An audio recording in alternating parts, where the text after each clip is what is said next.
Ingeniero Alburquerque. Doctor, que quisiéramos hacerle un reconocimiento a Alburquerque porque él nos puso a buscar, no el lápino, tú te acuerdas de que hay un tipo que lo botaron que se llama el lápiz, sino el grafito y el grafeno. El grafeno. El grafeno.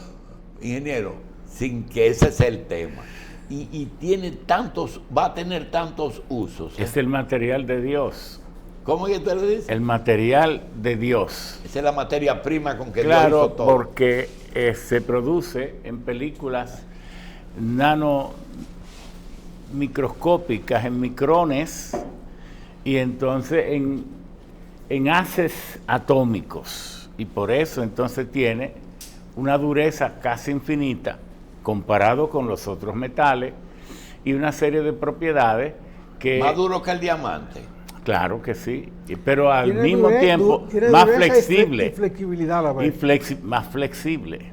Es que tiene casi todas las condiciones ideales y por eso con el grafeno, por ejemplo, las baterías, cuando vengan, esas baterías de litio van a estar totalmente obsoletas cuando vengan las baterías de Sí, pero de antes de grafeno. ahí, tú sabes que el público... Perdón, y si un auto se hace en grafeno, tendrá un costo muy alto, pero eso es lo que se busca. Sí, pero eso es ahora. Quería decir, cuando hablaron de flexibilidad y dureza, el diamante es duro, pero no es flexible. No, el oro es flexible, pero no es duro. No, es dúctil. Es dúctil, Por eso sí. el oro se mezcla con otros metales. Sí, Por eso nació el concepto de quilate. sí. Entonces, que tenga 14 quilates, 18 quilates. La cantidad 20 de quilates. oro que tiene la aleación. Exacto. Entonces, ¿qué significa cuando tiene 14 quilates? Bueno, que tiene un poco más de la mitad de oro, pero el resto puede ser cobre. Y en el caso del grafeno, ¿qué perspectiva hay de que se abarate el costo? O todas, porque ahora es que fueron 3 rusos que fueron a Cambridge a estudiar Los premios Nobel. otra cosa, entonces se metieron a estudiar y entonces, claro, obtuvieron el premio Nobel y ahora es que empieza y una vez, Israel me envió un interés que tiene una nieta de él de estudiar el grafeno y uno se ha puesto a buscar y ve que ya dentro, porque es que la sociedad moderna ha entrado en estado exponencial. La cantidad de conocimiento científico técnico acumulado ya nos declara en estado exponencial. ¿Qué significa eso? Que 5 años de avances ahora representan 300 años del pasado, porque el futuro no va a avanzar como el pasado. El futuro se hace exponencial, se hace demasiado rápido, se hace demasiado eficiente. Vamos. Un aporte que nos quiere hacer el ingeniero en educación, importantísimo, sobre todo hoy que hablamos de la calidad académica de nuestra universidad, con la expulsión de 5 distinguidos académicos. Quisiéramos pedirle al ingeniero que nos cuente algo. Ingeniero, usted ha sido testigo de excepción de algunos episodios políticos aquí en el país y nosotros, aunque también en la Liga Municipal Dominicana, Sí, ahí fue que usted se coronó.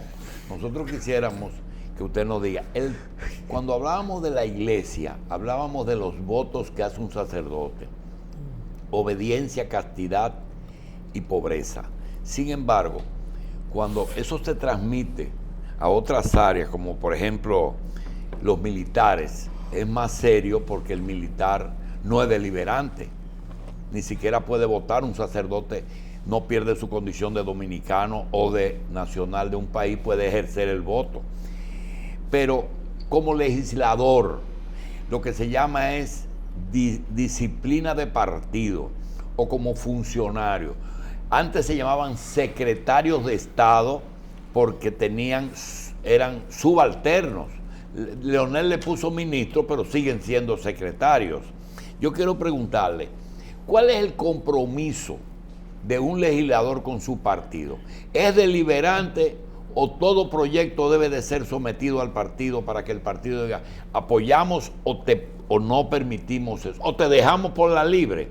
Y en el caso del ministro, hasta dónde un ministro puede actuar como ministro o como ¿cómo se llama? Como personal. Sí, voy a empezar pero también hay otra cosa.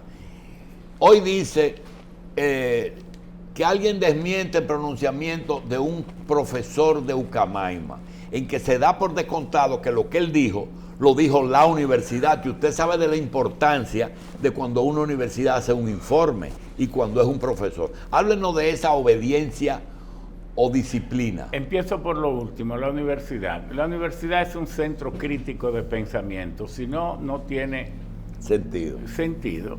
Entonces allí ni el propio rector se atreve a hablar a nombre a veces de la universidad cuando se trata de temas científicos o tecnológicos bajo cuestionamiento. De manera que el ambiente universitario allí solo debe primar el espíritu de investigación en búsqueda de la verdad, y eso es la crítica, el raciocinio y la profundización del pensamiento. No creo que en la universidad quepa una directriz vertical. Ahora, en las universidades norteamericanas usualmente hay una rigidez mucho mayor que en las universidades europeas. Usted se va a la Universidad de París, que nació en el siglo XII, la Universidad de Bolonia, que nació en el siglo XIII, y esas universidades, la misma Universidad de Cambridge, todas estas universidades, y el pensamiento es tan libre que a veces usted cree que aparentemente nadie dirige. En las universidades gringas no. Y cuando esa universidad hace un informe, el Departamento de Investigación no, siempre hace un informe sobre una investigación sobre cirugía de corazón y el encargado del proyecto lo da. La universidad asume eso. No, siempre se pone una coletilla. Este informe no necesariamente representa la opinión. Y los premios Nobel también. De la universidad también, sí, también, porque hay premios Nobel. Hay Nobel que se dan sobre niveles de conocimiento que todavía están en investigación y en ratificación. Se da más bien por los hallazgos y los aportes que se haya hecho en teoría molecular, en mecánica cuántica, etcétera, etcétera. Física cuántica fue lo que determinó que Obama tuviera el Premio Nobel de la Paz, antes de asumir el poder. Lo que pasa es que el Nobel, usted sabe que Noruega y Suecia estuvieron unidos hasta 1937. Entonces, cuando los dos países se separaron, hicieron un acuerdo sobre el Nobel, porque la mamá de Alfred Nobel era de Kristiansand, de uno de los pueblos después de Oslo de Noruega. Y entonces el padre era de Estocolmo, que venían de una familia de inventores, pero hasta 10ª generación. Eso es impresionante, los aportes de los Nobel. Entonces, cuando se separaron ambas naciones, le dieron el Premio de la Paz, que lo retuviera Noruega, y entonces los otros, el de medicina, de química, etcétera, etcétera, física, lo da la Academia de Ciencias de Noruega. Luego se agregó el Premio Nobel en Economía, que ya ese lo da el gobierno sueco. Es una conjunción de premios que se maneja así. Bien, entonces, sobre los ministros, la libertad y el poder del ministro depende del sistema político que impera en el país. Si es un sistema de parlamentario, es muy diferente. El ministro es jefe de su área. Incluso en España usted oye hablar que Pedro Sánchez es el presidente de España, o Felipe González, o luego José María Aznar eran presidentes, pero el pueblo español nunca votó por ellos para presidente. Votan para que sean legislador, para que sean diputados. Entonces, si obtiene mayoría el partido y él es cabeza de lista, entonces el rey le llama y le dice: usted ganó mayoría, usted tiene derecho a formar gobierno, le doy un plazo.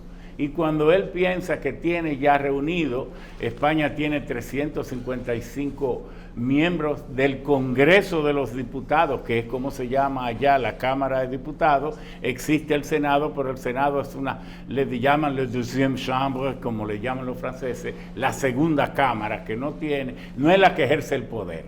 Entonces, en los sistemas parlamentarios, los ministros están dentro del propio Parlamento, todos, y por tanto tienen que dar cuenta a diario.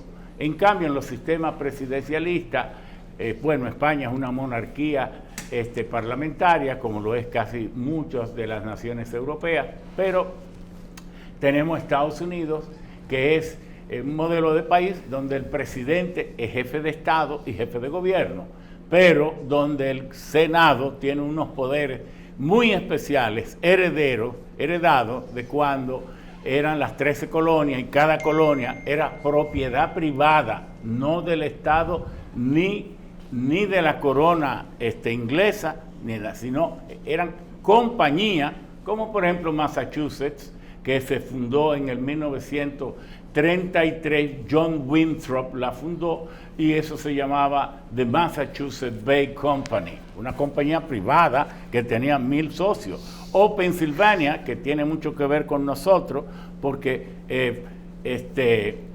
hay una famosa invasión de Penn y Venable, que ese Penn que vino ahí era Francis Penn. William Penn. Francis Penn, el padre de William Penn, y William Penn estudió en Gran Bretaña, acostumbraba a darle premios en tierra a los militares que habían hecho grandes servicios al país.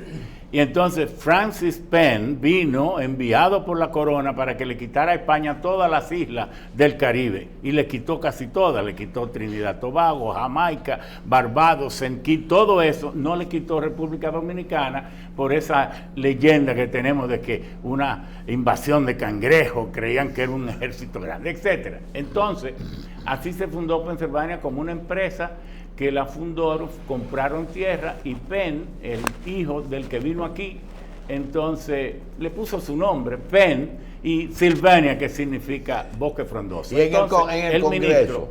En el Congreso, los legisladores, conforme a la Constitución de la República Dominicana, dice que no tienen más vínculos y más obediencia que a su pueblo que lo eligió. Sin embargo, ¿por qué mencionaba todos esos sistemas políticos? Porque, por ejemplo, en Europa entera, el dueño de la curul es el partido. Por ejemplo, hay una desavenencia de 30, 40 diputados con la línea que traza el partido, sencillamente tienen que renunciar. Y renuncian todos. ¿Y el partido lo puede destituir? Claro que sí, claro que sí. Y ahora eso ocurrió ahora con Pedro Sánchez. Pedro Sánchez, oiga qué pasó brevemente. Mariano Rajoy perdió las elecciones, pero quedó en mayoría. Le dieron la oportunidad para que formara gobierno, pero no podía formarlo porque no podía encontrar los 172 votos que se necesitan allá para que el Congreso de los Diputados lo invista presidente. Entonces, ¿qué ocurrió? Que España tenía 7 u 8 meses con gobierno provisional. Y entonces los varones del partido del PSOE, Partido Socialista Obrero Español, fundado en 1888 por Pablo Iglesias, le dieron orden al secretario general del partido y líder, que es Pedro Sánchez. Le dijeron: España no puede pasar ridiculez. Haga lo posible para que Mariano Rajoy pueda investirse, aunque no tenga todos los votos. Y él dijo a Mariano Rajoy, que representa la corrupción del PP: jamás yo lo haré. Entonces renuncio de secretario general del partido y renuncio de diputado, porque es que el cargo es del partido. Y entonces, siguiéndolo a él... Eso no es lo de Guaidó, ¿verdad? No, siguiéndolo a él, lo acompañaron 13 diputados, y los 13 tuvieron que irse. Los 13 renunciaron. ¿Y aquí es posible y el eso? partido No, aquí no, porque aquí... hay una indecisión política que el país no se sabe lo que es. Esto es lo único que se sabe, que es una sociedad muy corrupta, donde el presidente es más que un rey, jefe del Consejo Nacional de la Magistratura, jefe de gobierno, jefe de Estado, y lo único que él adula es a los empresarios. Un barrio entero le puede pedir al presidente que quiere verlo y le ponen una fecha para que la gente nunca vaya.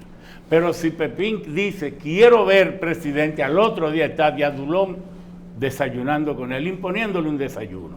Porque aquí el poder político adula al poder económico por los vasos comunicantes debido a la corrupción impresionante que hay en esta sociedad, que casi no vale la pena. Así yo lo veo. Ahora bien, el tema que queríamos tocar es el tema de la educación, para que el pueblo dominicano escuche cosas distintas. Si no hacemos eso, vamos a seguir siendo el pueblo que da tres fases. Bueno, lo que queríamos decir es para contribuir a alertar los pensadores de la educación, los diseñadores de la educación, los maestros y los políticos que tienen tanta fuerza. ¿Cuáles son los datos que deben ponernos a pensar? China tiene casi 1.400 millones de habitantes. Tiene 2.000 centros de educación superior. República Dominicana tiene 13 a 14 millones de habitantes, no de ciudadanos, habitantes, y tiene 450.000 estudiantes universitarios. ¿Es el único país que tiene 1.000 millones de habitantes? ¿O India tiene? No, la India tiene 1.200, casi igual. Bien, entonces, China tiene 1.400 millones, nosotros tenemos 14 millones, China tiene 2.000 centros de educación superior, nosotros tenemos 52 y tenemos 450.000 estudiantes universitarios. ¿Qué relación, si China tiene 6 millones de habitantes, de estudiantes en educación superior y 1.400 habitantes? ¿Cuál es la relación de dividir 6 millones entre 1.400? La relación es 0.4, ni 1%, 0.4. Aquí, ¿cuál es la relación de tener 450.000 estudiantes universitarios, 52 centros de educación superior y 13 millones de habitantes? La relación es 4%. Allá es 0.4, José Israel. Sí, pero depende de la materia que estudien también. No importa, estamos diciendo la Porque allá no se le ocurre dar reflexología en una universidad. Bueno, pero lo que queremos decir es que con el solo 0.4% de su población a nivel universitario, China ha reventado como una de las sociedades de más alta productividad científica, de más alta innovación científica, más eficaz y eficiente, porque además, si tú buscas ahí el porcentaje de gasto del PIB del gobierno por país, tú te vas a encontrar que China es uno de los más bajos. Ingeniero, junta las preguntas. Costo de la educación, acceso si es por concurso, es decir, por oposición, que hay que pasar exámenes, depende de la necesidad del país de ese profesional, o si no, no entra. Es decir, usted ha tocado el tema nodular. En China, para usted pasar... No se estudia lo que uno le da la gana. Tampoco. Pero además, en un país de 1.400 millones que tenga 6 millones de estudiantes universitarios, usted ahí mismo se da cuenta lo difícil que es entrar a una universidad. Aquí tenemos las universidades como una forma de facilitar la movilidad social, el ascenso social. Pero ¿qué pasa? Que eso tiene un alto riesgo. ¿Cuál es? La degradación de la calidad a niveles peligrosos. Cuando usted, por permitir a una universidad que la gente entre libremente, baja el nivel que ya le es casi, que hace crisis por la caída del nivel, que el país no puede investigar o no investiga, no es solo por la falta de recursos, sino por la falta de investigadores también. Es decir, tenemos que repensar el sistema. En China hay 2 ciclos, de 6 años hasta 12 años es la educación primaria. esa es obligatoria y gratuita. Entonces, la secundaria es de 6 años también, de 12 a 18, dividido en 2 periodos, y ahí va su respuesta. 3 primeros años que es obligatoria y gratuita. Escuchen esto bien. Y los otros 3 años de la secundaria, los estudiantes se las pasan preparándose para entrar a la universidad o para una formación técnica que lo lance al mercado laboral. Pero esos últimos 3 años tienen que pagar el estudiante. En la secundaria tiene que pagar. Hay estados, China tiene 32 provincias o zonas especiales de administración, etcétera. Entonces, hay comunidades o departamentos, áreas donde el Estado puede ayudar al estudiante a hacer su pago, pero tiene que pagar. O puede hacerlo el municipio o lo puede hacer la provincia. Pero esos 3 años de la secundaria, esos 3 últimos años, tiene que pagar. Entonces, cuando va a entrar a la universidad, es un examen nacional que lo pasa apenas el 5%. ¿Qué quiere decir todo esto? ¿Que China es una sociedad de privilegio?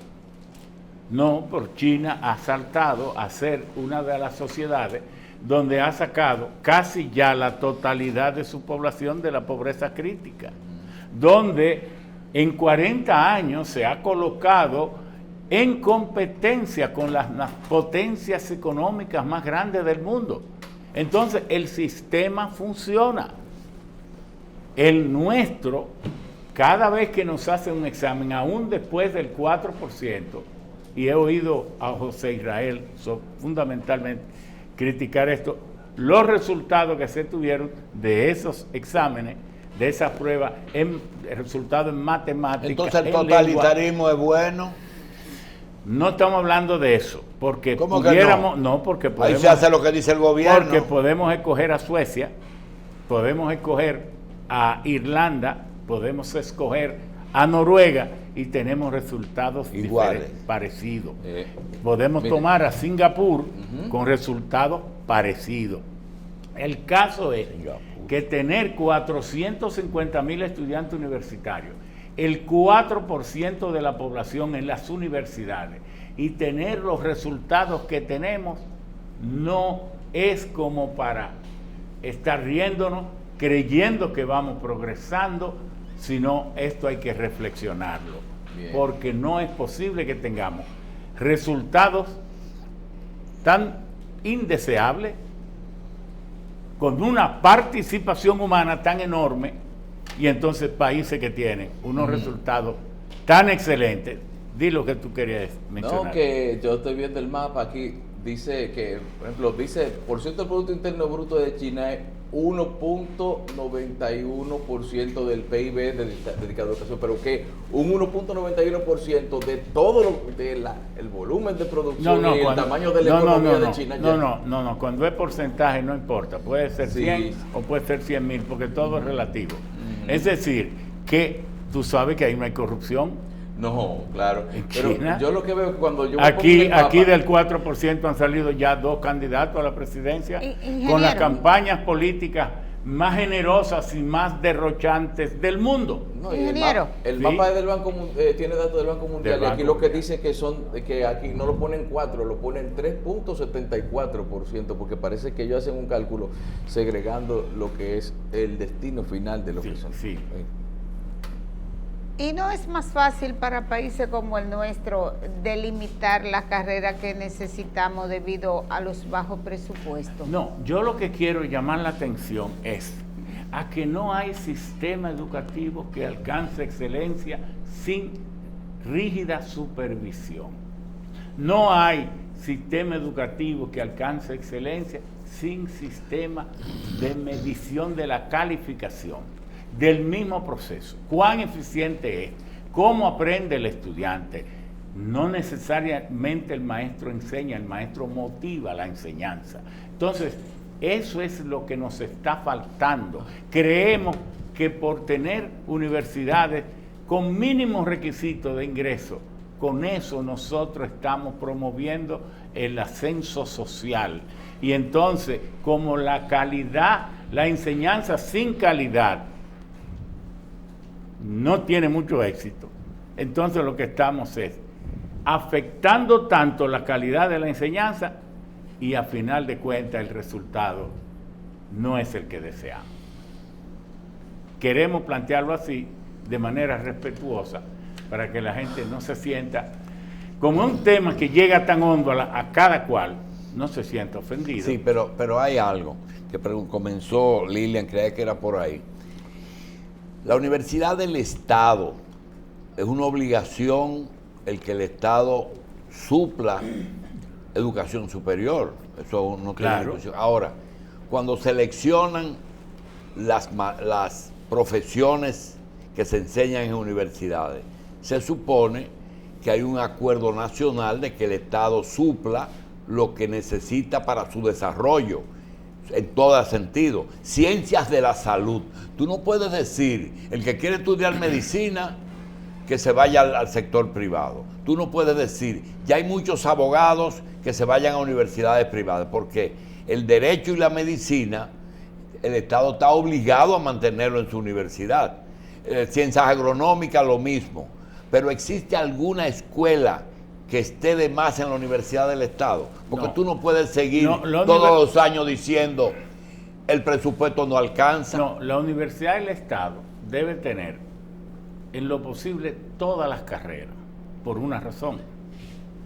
Porque pudiera ser que la arqueología precolombina no sea de interés para ninguna empresa, pero sí es interés del Estado para el conocimiento de la humanidad. La historia. No, para el conocimiento de la humanidad, sin lo cual quedaría muy cojo. Es posible que estudiar el movimiento, la filosofía a través de la historia de la humanidad, eso no sea interesante para ninguna empresa, pero sí lo es para el conocimiento humano, para el humanismo, sin lo cual el hombre se mediocratiza.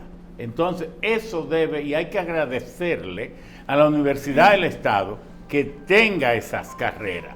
Ahora, ¿qué es lo que nosotros estamos llamando la atención? Estamos llamando la atención que si es preferible tener 450,000 estudiantes, 52 centros de educación superior, y seguir teniendo el nivel, la calidad de la enseñanza que tenemos. Eso es lo que hay que cuestionar. Cómo aprender de otros países que están teniendo más éxito. China es una sociedad de pleno empleo. El desempleo en China es 3%. Búscalo ahí. Dicho por la CIA, dicho por el Banco Mundial, búscalo por el Fondo Monetario. El 3% en Estados Unidos, el desempleo ahora es 4 punto tanto. Pero cuando en Estados Unidos era 9, en China era 3.5 de pleno empleo. Y un día podemos hacer un programa de qué porcentaje de las empresas chinas son del Estado. Nada más es el 3.7%. Pero controlan el 73% del PIB. Porque el gobierno, el Estado chino, ha hecho un diseño de qué le interesa de la economía para estar presente y entonces mantener una política de deflación de costos. En China, nadie se le va a ocurrir vender un kilovatio de que a 12, a 14, a 17 centavos ni a 20 centavos de dólar el kilo. No, allá se vende a 4 centavos porque eso es lo que conviene. Y lo extraño es que esas empresas de generación eléctrica y de transmisión son extraordinariamente rentables.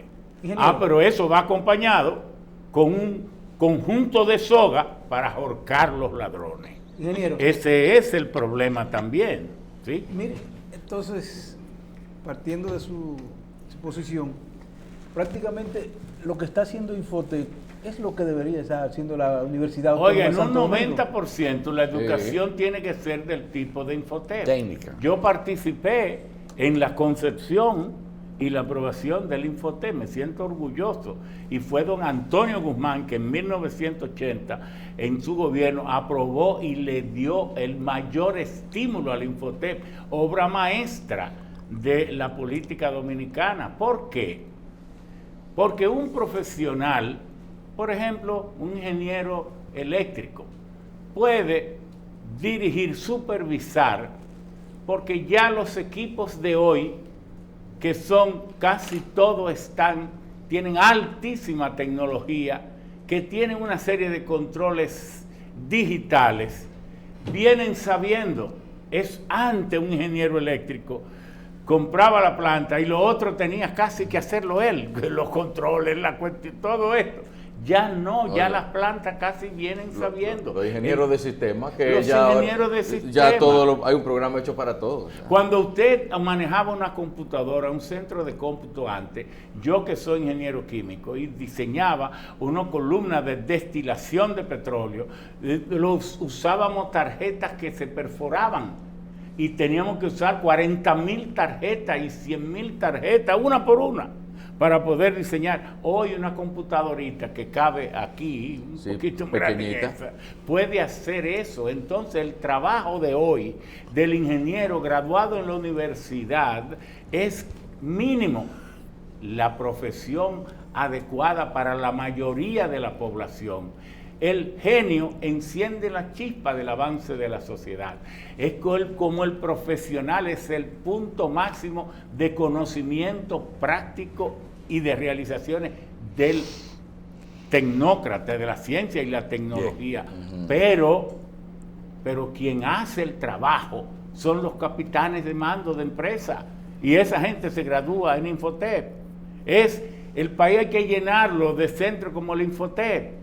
¿Por qué? Porque usted hace así, se pone a trabajar 10 años, a estudiar 10 años, y cuando sale médico, a veces no encuentra ni empleo, pero usted se mete un año en Infotep y se hace buen técnico en refrigeración y en el mismo barrio suyo usted se gana la vida, arreglándole la nevera al otro, el aire, las cosas. Es que el país lo hemos enfocado y dirigido hacia lo máximo, lo mismo que pasa en la medicina. En vez de ir a la medicina primaria, a la primaria, quieren ir al especialista.